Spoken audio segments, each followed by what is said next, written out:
L'histoire que je vous raconte aujourd'hui s'intitule « Les voyages extraordinaires de Facteur Souris ». C'est Marianne Dubuc qui a écrit et dessiné l'histoire. C'est publié aux éditions Casterman. Comme vous pouvez voir derrière moi, j'ai une affiche de Tintin dans la Lune, la fusée de Tintin.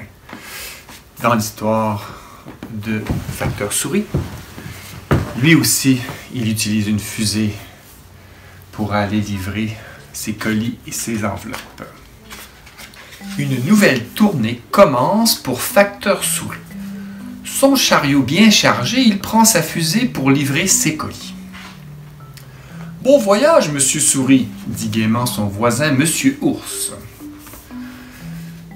On voit que Facteur Souris a mis son habit de cosmonaute et sur la toit de la maison de Monsieur Ours, il y a une ruche.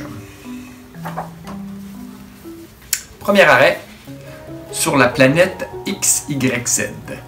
Les plops poilus côtoient les grands vises et les blops tout mous. Alors, Facteur Souris, il a apporté un cadeau, c'est la fête du petit Bzurk.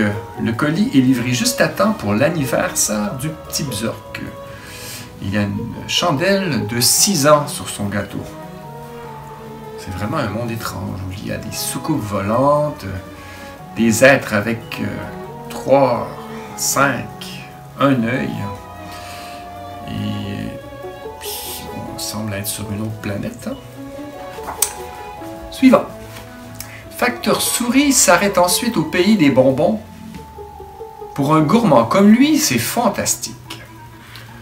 Alors, Facteur Souris arrive au pays des bonbons. Là, il y a des arbres en suçon, une rivière de chocolat au lait et Monsieur Pain d'Épices. Monsieur Épice qui habite dans un cupcake.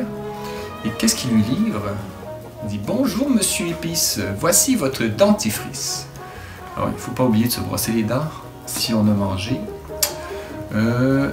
du gâteau ou bien des bonbons, bien sûr. C'est vraiment un monde étrange avec toutes sortes de personnages. Prochaine étape, prochain arrêt pour Facteur Souris, c'est « Tout est mini ici ». Alors, on est dans le pays de Microville. Le maire de Microville attend une lettre de son cousin. Il dit « Attention de ne rien écraser, Facteur Souris ». Tous des petits lutins qui se promènent. Et là, il livre une mini-lettre. Il y a des animaux qui, eux, sont de grandeur normale. Il y a des personnes qui dorment, des géants, on dirait. Puis les petits lutins qui se promènent sur des chenilles. Suivant. Prochain arrêt.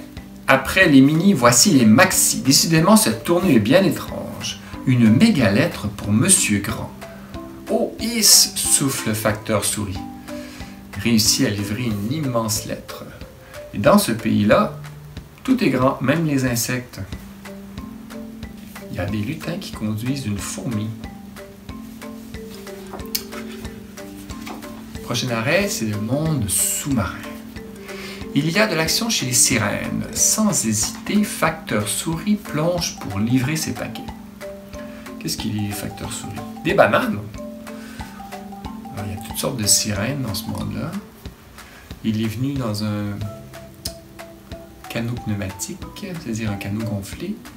Et là, il y a des sirènes qui ont des étoiles de mer sur la tête, d'autres qui se font tirer par des poissons.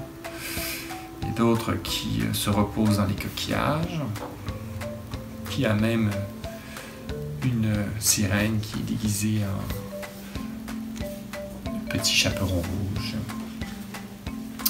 Il fait très noir ici. Facteur Souris apporte des bananes à la petite pieuvre qui en raffole. Ah oui, parce que là, Facteur Souris il est descendu très très bas. Plus on descend dans la mer, plus on descend dans l'eau, plus il fait noir. Et il est arrivé dans les abysses, c'est-à-dire un endroit très profond de la mer où il n'y a pas de lumière. Lui, il a apporté sa lampe de poche. Et là, il éclaire. Mais il y a aussi des poissons qui ont leur propre lumière, ce qu'on appelle de la bioluminescence. Alors, ils ont la lumière pour attirer des appâts.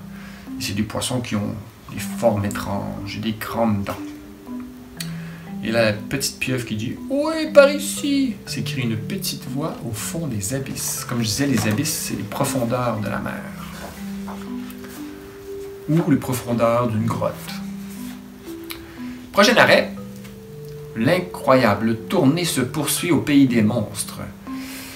Un piquant paquet pour Madame Grrr. Ah, alors, il a livré un paquet avec des... comme un cactus dans le fond, hein, à Madame Grrr. Et ensuite, le colis puant, collant, gluant de Monsieur R. Il y a toutes sortes de monstres. Des monstres poilus, des monstres piquants, des monstres à grandes dents. Prochain arrêt de Facteur Souris, c'est au pays des robots. Il arrive à l'usine. Infatigable, Facteur Souris sera ensuite à l'usine de son ami R2ZX345. Et là, il livre une clé qui doit servir à un outil pour la chaîne d'assemblage, de réparation ou d'entretien des robots. Il y a toutes sortes de robots, hein? Des robots à chenilles, des robots à roulettes, des robots à pattes. C'est un endroit où il y a des petits robots et des robots géants aussi. Et là, Facteur Souris arrive à un endroit vraiment, vraiment étrange. Tout est à l'envers. Saperlipopette s'est tournée sans dessus-dessous. Où est le haut, où est le bas? Facteur Souris ne semble pas trop s'en faire. Au moins, il ne pleut pas, se dit-il. Alors, dans ce pays, les arbres sont à l'envers, les maisons sont à l'envers, tout est à l'envers. Il livre même un cadeau à l'envers. C'est un pays où les chauves-souris sont très à l'aise parce qu'eux sont habitués de dormir à l'envers. Il y a même un singe qui porte des souliers à la place des mains et des gants à la place des pieds. Prochain arrêt, nous voici au pays des licornes. Oh, un bel arc-en-ciel. Alors, le pays des licornes, c'est un endroit où il y a des nuages. Je pense que ça doit être dans le ciel, on dirait. Des nuages avec des licornes qui ont des ailes et qui volent. Il livre un cadeau avec un papier d'emballage arc-en-ciel. Le chariot est vide. Où nous mène cette tournée maintenant? Ah, mais là, Facteur Souris est dans sa maison, il fait dodo. Ça se peut-tu que c'était pas une vraie livraison, hein? Peut-être que c'était Facteur Souris. Mais oui, c'est la nuit. Chut. Il rêve. C'était un rêve. Il livrait dans des pays fantastiques parce que c'était dans sa tête et dans ses rêves.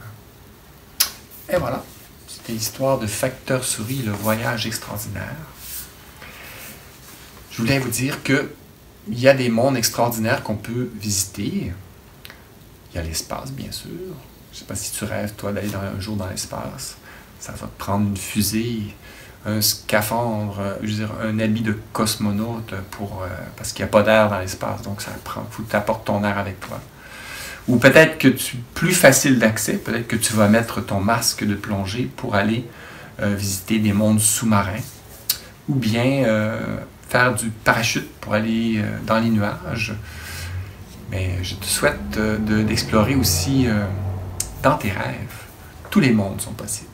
Passe une belle journée.